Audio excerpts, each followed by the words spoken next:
parts of our brain. And the dural mater also extends all the way down through the spinal cord. And it has a sheath that covers both the fluid in the brain and the fluid moving down through the spinal cord. So when we get impingements in parts of our body where a nerve runs through, we can experience pain anywhere along that nerve line. And because of how the spinal cord interacts with our body structures just globally overall, when we want to stretch that or kind of clean out the area that the nerve slides through, we need to both engage the leg for the bottom part and the head for the top part. And what I've found is that when you approach movement from that, you're much better able to see where you're not actually connected, and it's absolutely surprising what frees up. So tonight we're going to start with some simple concepts around dural stretching, and then we'll see where we take that. So as I said, let's start with the baseline. We always have to start with the baseline. So we are going to grab a yoga block. I'd like us to just take ourselves up against the wall, and we're going to look at how far we can forward bend before our hamstrings just begin to extend. We'll take this block, we'll place it at the base of our tailbone, and then bring yourself back up against the wall. You can lean back a bit, that's fine, but flatten the base of your tailbone against the bricks so that you'd be using it as though you were supporting yourself in a bridge. And the tailbone is reaching down to the heels. And then we can take the hands up and push them up just to get even more sense of elongation upwards, noticing how you use your muscles to lift the top body up as you use your muscles to take the bottom body down. And now just a few times look down to your sternum and then raise back up. See if you can do that without taking your ribs forward. Maybe even taking the chin into the Adam's apple. And once you get that sense of going up and around, we'll start to take it further and further down. So take your chin into your Adam's apple, keep pushing your arms up. And then take the chin into the collarbone. And then begin to bend the top bones of your ribs over. And then the middle of the ribs, keep reaching your tailbone down. And then take the lower part of the ribs over. And keep going. And keep reaching your tailbone down. And keep pressing down, keep bending over. See how far that is. And then shift your weight forward. You can hold on to the block so you have an idea of where your tail is facing. And continue to take yourself rounding over the sacrum. Notice the work of the legs. And then just watching the block, keep going over and notice how the block begins to tip up. And at some point, choose to relax your legs and notice how the block just falls up. And now engage your legs and see how that takes the block back towards the wall. So this is what I'm talking about. The difference between stretching the hamstrings or stretching the dural mater. And it's not that you're not bending your spine at the base, it's not that you're not moving into the legs, but so they don't disengage. And now go ahead and just walk your right foot forward, and a few times pull the toes back and then bring them back down to the floor. And keep your tailbone reaching down towards the ground as much as you can. And then other foot.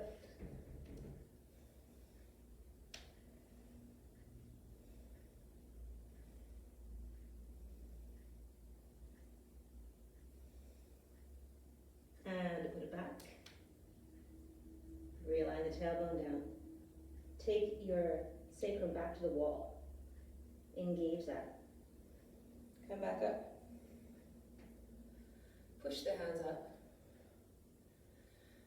And come around. All right, that concept was illustrated. Let's go to the classic dural stretch that you'll meet at a chiropractic office and a lot of PT clinics. So what you'll do is you'll sit on the edge of a chair or a stool. And you want to have your thighs supported. What we're going to do to stretch the drill sheath is flex the top and bottom towards each other and then bring them back up. We'll do that with one side and then the other. So sitting up, you can just bring your hands beside yourself anywhere to keep a little length. Flex your right foot, extend the leg out, push it out away from you, and then just nod your head down. And then point the foot, bring it back up. Do that a few more times. Start with tipping just the top of the spine. But eventually you are allowed to curl yourself over, so long as it's with the intention of stretching that sheath inside the spine.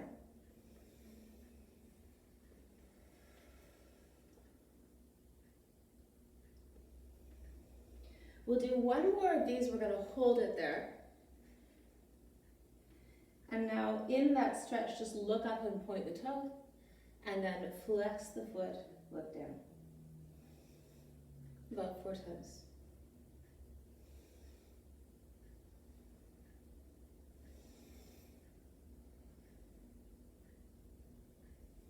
And sit up.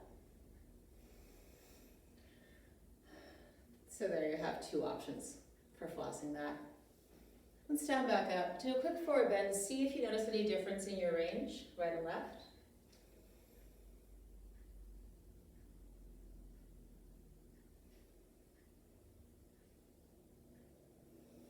You can usually tell if you have more flexibility because one hand will hit first. Maybe one side will feel larger or smaller. And you can note the tension through the back of the legs and through the spine itself. Come back up. Other side. So we have 4 times knee extension, and then 4 times flex and point, nodding the whole time, finding length.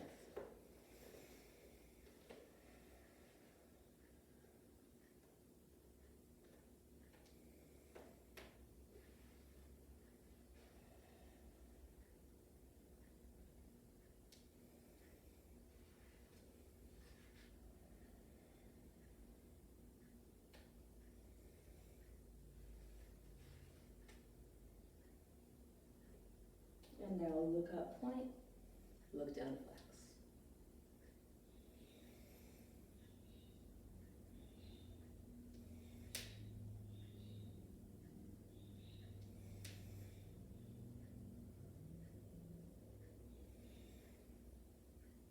And stand. Come off the stool, let's do a few knee circles. Note how the base of your pelvis feels, note how your feet feel. Change directions. Notice how your ankles are gliding. And then take your forward bend.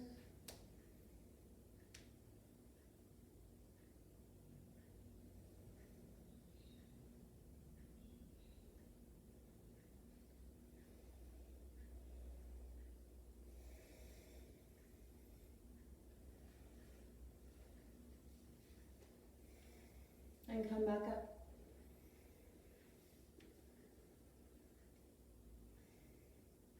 Everything's going to be better with weight, right? Because then our butts get connected. So let's get our 10-pound weight and let's repeat that holding 10 pounds. I mean 5 if you're feeling light, I don't know.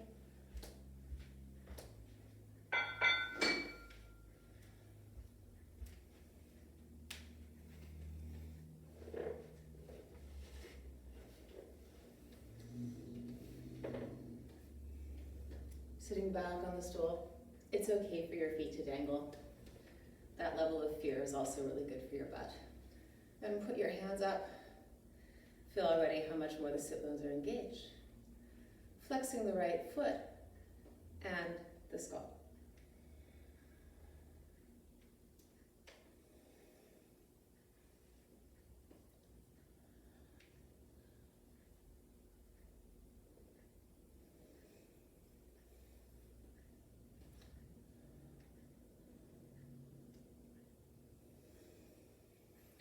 We're going to do that much on the left side.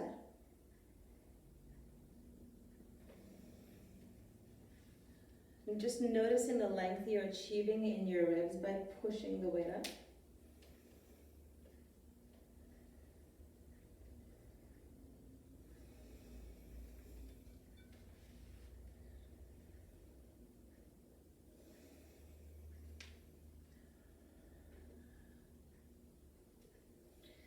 And now take it behind your head.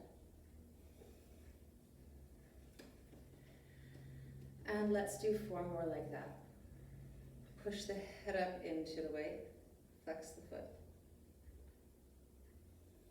Point the foot, bring it down.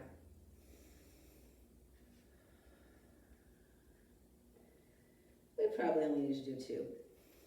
Let's bring the leg back up. Point and flex. Notice all the strength around each vertebrae.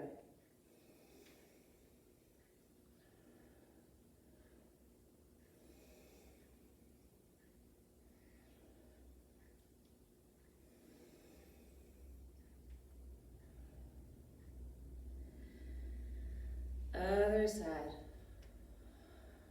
So 1, 2, 3 to stay, then flex and point.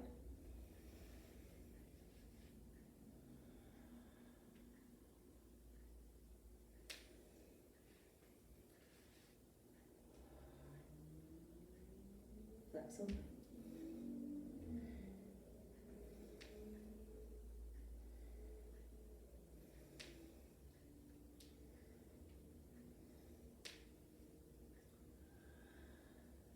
Okay. Come on. Just place the weight down and roll out. Feel the spaciousness in your body now. And let's go ahead and set up for hamstrings.